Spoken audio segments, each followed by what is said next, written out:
Dear student, I hope आप सभी बढ़िया होंगे। तो आज क्लास 10th वालों के लिए एक्सरसाइज 8.1 का क्वेश्चन नंबर 4 को लेकर आ चुके हैं, जो कि एक अच्छे बेहतरीन कंटेंट के साथ आपको क्वेश्चन को कराया जाएगा। ध्यान से देखें क्वेश्चन हमसे क्या कह रहा है। तो क्वेश्चन कह रहा है कि यदि यदि 15 cot a बराबर 8 हो तो sin a और sec a का मान ज्ञात कीजिए। यदि 15 cot a बराबर 8 हो तो sin a और sec a का मान ज्ञात कीजिए। तो सबसे पहले जो दिया है उसको नोट करना है। सबसे पहले जो दिया है उसको नोट करना है। तो हमारे लिए दिया है 15 cot a बराबर 8। हमें मान किसका ज्ञात करना है? हमें मान ज्ञात करना है साइन ए और हमें सेक ए का मान ज्ञात करना है। साइन ए सेक ए का मान ज्ञात करना है। क्वेश्चन मार्क चिन्ह आगे इनके लगा दे रहे हैं ताकि हमें पता चलता रहे कि हमें क्या चीज ज्ञात करनी, क्या चीज नहीं।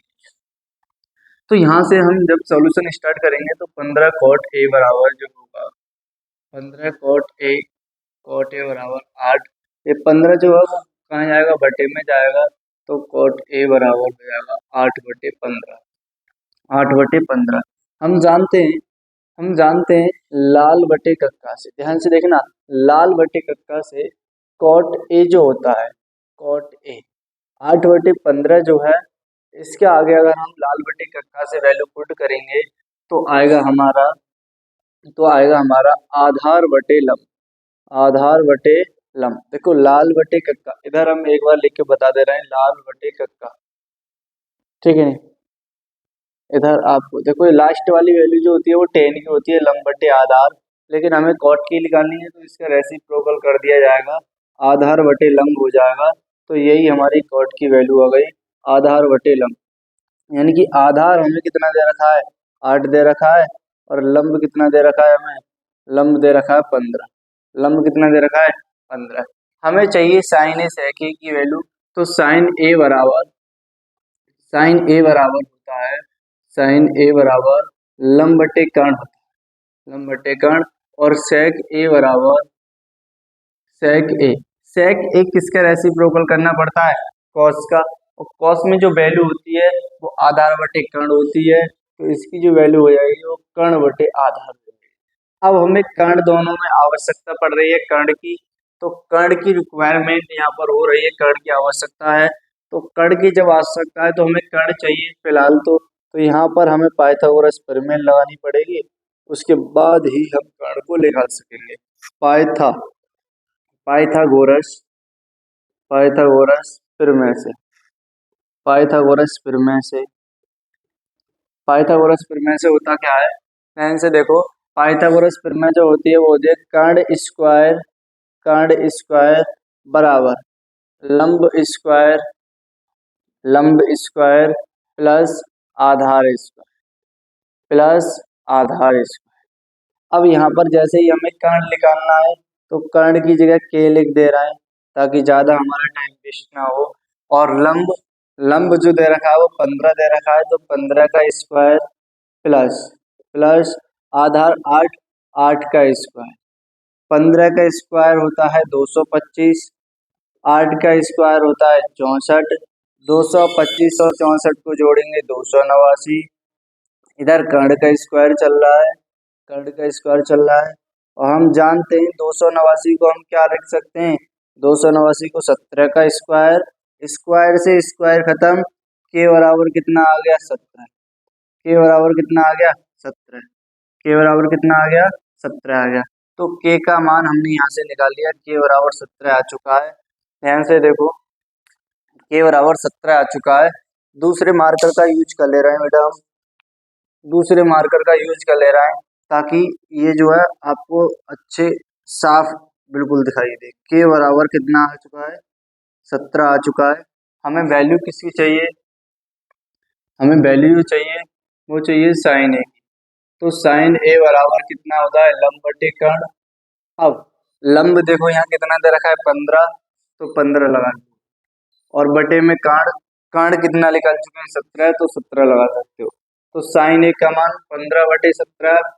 उसके बाद सेक ए बराबर होता है कर्ण बटे आधा। कर्ण अभी निकाला है, कितना निकाला है? 17। आधार कितना आया है, आधार दिया गया था हमें कितना है 8। तो हमारे लिए जो वैल्यू चाहिए साइन ए सेक ए वो वैल्यू हम फाइंड कर चुके हैं। तो यही हमारे क्वेश्चन का आंसर है। ठीक, इसके बाद नेक्स्ट अगले क्वेश्चन पर चलते हैं। इतना क्वेश्चन आपको क्लियर हो गया होगा और आप सभी स्क्रीनशॉट ले सकते हैं ताकि इरेज करने के बाद हम सेकंड क्वेश्चन का इसके बाद सेकंड क्वेश्चन का हम सॉल्यूशन प्रोवाइड करा। तो स्क्रीनशॉट ले लिया होगा। चलो चलते हैं अगले क्वेश्चन पर।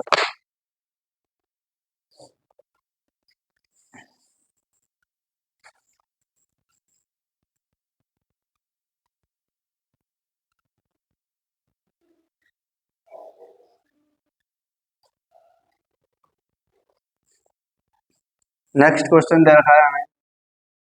Next question question number 5। Question number 5 हमसे कह रहा है कि यदि सेक थीटा बराबर, देखो ध्यान से देखो, मैं ऐसे ही लिख ले रहा हूँ क्या क्या दिया गया है। सेक थीटा बराबर 13/12 दिया गया है। सेक थीटा बराबर 13/12 दिया गया है और अन्य सभी त्रिकोणमिति अनुपात परिकलित कीजिए।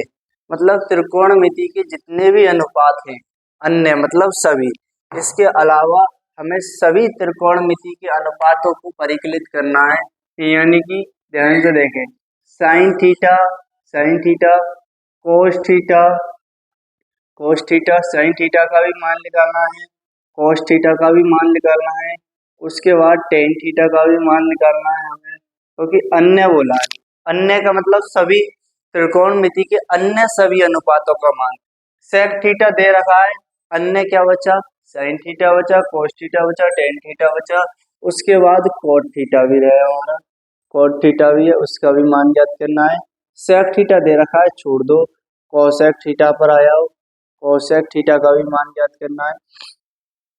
उसके बाद देखते हैं, देखो ध्यान से देखो, अब जैसे ही हम सॉल्यूशन इसका करेंगे तो मुझे ये बताओ हमें लंब, कर्ण और आधार, हमें तीनों की आवश्यकता पड़ेगी, तभी तो हम इनका सॉल्यूशन दे पाएंगे। तीनों की आवश्यकता पड़ेगी, तो हम ये देख ले रहे हैं कि दे क्या रखा है हमें। सबसे पहले तो हमें दे रखा है सेक थीटा बराबर 13/12। और होता क्या है सेक थीटा, तो सेक थीटा लाल बटे कक्का से हम देखेंगे, तो लाल बटे कक्का से देखेंगे हम कि सेक थीटा होता किसके बराबर है। तो सेक थीटा जो होता है वो कॉस थीटा का रेसिप्रोकल होता है, उल्टा होता है, व्युत्क्रम होता है। तो कॉस थीटा का मान जो होता है वो बीच वाला होता है, आधार बटे कर्ण। अब इसका ही हम उल्टा कर देंगे तो क्या हो जाएगा, कर्ण बटे आधार। क्या हो जाएगा, कर्ण बटे आधार। इतना इसको इरेज करते ही हम, ठीक, कर्ण बटे आधार। अब आगे ध्यान दो, हमें कर्ण दे रखा है, के का मान कितना है, सामने वाला 13, और ए का मान कितना है, 12 दे रखा है। हमें चाहिए क्या, लंब चाहिए, लंब चाहिए नहीं, तभी तो इन वैल्यू को फाइंड करेंगे। तो यहाँ लिखेंगे पाइथागोरस प्रमेय, पाइथागोरस पाइथागोरस प्रमेय से, पाइथागोरस प्रमेय से। तो पाइथागोरस प्रमेय जो होती है, अभी हमने देखो सभी सवालों में पाइथागोरस प्रमेय लग रही है, कंपलसरी ये हो चुकी है इन सभी सवालों में, और आपको उम्मीद है कि याद भी हो चुकी होगी। याद भी, कर्ण स्क्वायर बराबर आधार स्क्वायर प्लस लंब स्क्वायर। देखो आगे पीछे कर सकते हैं क्योंकि प्लस का सिंबल है, लंब को आगे ले लें कोई दिक्कत नहीं, नो टेंशन, उतना ही मान आएगा जितना आगे पीछे किसी भी कर सकते हो। कर्ण हमें दे रखा है कितना, 13, 13 का स्क्वायर बराबर आधार दे रखा है 12, 12 का स्क्वायर प्लस लंब एल, वही तो फाइंड करना है, एल का स्क्वायर, ठीक है नहीं। 13 का स्क्वायर 169 और 12 का स्क्वायर 144 प्लस एल का स्क्वायर यानी कि लंब का स्क्वायर। अब ध्यान से सुनो, 169 ये इधर प्लस का दे रखा है, जैसे ही पक्षांतर करेंगे चिन्ह चेंज हो जाएगा, माइनस का हो जाएगा, बराबर लंब का स्क्वायर। 169 में से 144 को जैसे ही सब्ट्रैक्ट करेंगे तो हमारे पास जो बचेगा वो बचेगा 25 यानी कि 25 लंब स्क्वायर। 25 को हम लिख सकते हैं 5 का स्क्वायर बराबर लंब स्क्वायर, स्क्वायर से स्क्वायर खत्म, तो कितना बचा, 5 बराबर लंब, यानी कि लंब का मान हमारे पास कितना आ चुका है, 5। लंब का मान कितना आ चुका है 5, ऊपर लिख दे रहा है इरेज करने के बाद, क्योंकि आपको सही दिखाई दे सभी को। तो लंब का मान कितना आ चुका है 5, लंब का मान कितना आ चुका है 5। अब हम त्रिकोणमिति के सभी अनुपातों का मान आसानी से ज्ञात कर पाएंगे। तो देखो, सबसे पहले त्रिकोणमिति का अनुपात जो होता है वो साइन थीटा, और साइन थीटा वो जो होता है वो लंब बटे कर्ण के इक्वल होता है, लंब बटे कर्ण के। अब लंब बटे कर्ण के इक्वल होता है, कोई बात नहीं, लंब अभी फाइंड कर चुके हैं 5, बटे में कर्ण है तो कर्ण का मान दे रखा है कितना 13, तो साइन थीटा का मान कितना हो गया 5/13।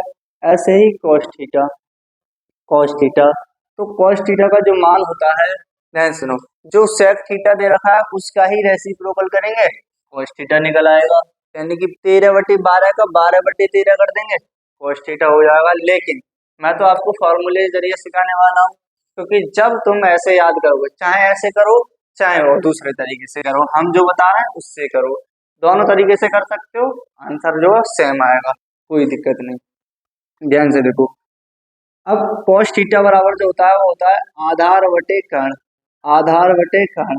आधार कितना दे रखा है 12, कितना है 12, और कर्ण कितना आया है, कर्ण देखो कर्ण कितना दे रखा है 13, 13 दे रखा है। तो वही तो कह रहे थे हम, जैसे ही इसका रेसिप्रोकल कर देंगे cos थीटा का मान मिल जाएगा, क्योंकि cos थीटा sec थीटा का दोनों आपस में रेसिप्रोकल होता है। अब ऐसे ही tan का cot रेसिप्रोकल होता है, sin का cosec होता है, तो ये हमें याद होनी चाहिए, आसान सी बात है, ये तो बहुत छोटी बात है, याद भी होनी चाहिए। ठीक, आगे ध्यान दो। अब हमें निकालना है टेन थीटा का मान, तो टेन थीटा जो इक्वल होता है, टेन थीटा जो इक्वल होता है वो होता है हमारा लंब बटे आधार, लंब बटे आधार। लंब कितना दे रखा है, देखो अभी निकाला है लंब 5, इसी वजह से तो निकालना पड़ा है, नहीं लंब क्यों निकालते हम, ये इतनी बड़ी जो थ्योरम जो प्रमेय हमने जो प्रमेय जो है वो इतनी बड़ी हमने प्रोसेस की है, ये बस इसी वजह से किया क्योंकि टेन थीटा का कंप्लीट वैल्यू नहीं निकाल पाते हम, टेन थीटा की कंप्लीट वैल्यू नहीं निकाल पाते, और तभी तो निकाल पाए जब हमें लंब मिल चुका है, तभी तो कंप्लीट वैल्यू निकाल पाएंगे। तो लंब बटे आधार यानी कि 5/आधार कितना दे रखा है 12, 12 नोट कर लो, कर लिया। ऐसे ही इसके बाद किस पर चलते हैं, कॉट पर, कॉट को भी देखते हैं। तो कॉट थीटा इक्वल टू होता है हमारा इसका ही रेसिप्रोकल, आधार बटे लंब, यानी कि 12/5, 12/5। और आगे चलते हैं हम, देखो किस पर, कॉसेक पर। तो कॉसेक थीटा जो होता है, कॉसेक थीटा साइन का रेसिप्रोकल कॉसेक थीटा होता है, जस्ट 1 मिनट है वो अभी बताया था मैंने। अब साइन की वैल्यू होती है लंब बटे कर्ण, तो कॉसेक की वैल्यू हो जाएगी कर्ण बटे लंब, और वो कितना आएगा हमारा, कर्ण देखो 13 दे रखा है, लंब 5 आया है, इसका ही उल्टा आगे नहीं आ गया। तो ये हमें अन्य सभी त्रिकोणमिति के मान हम निकाल चुके हैं, इतना हमारा सॉल्यूशन, मात्र छोटा सा एकदम। तो कितने आसान तरीके से मैंने आपको सिखा दिया। अब चलो स्क्रीनशॉट लेना चाहो तो ले सकते हो, ताकि हम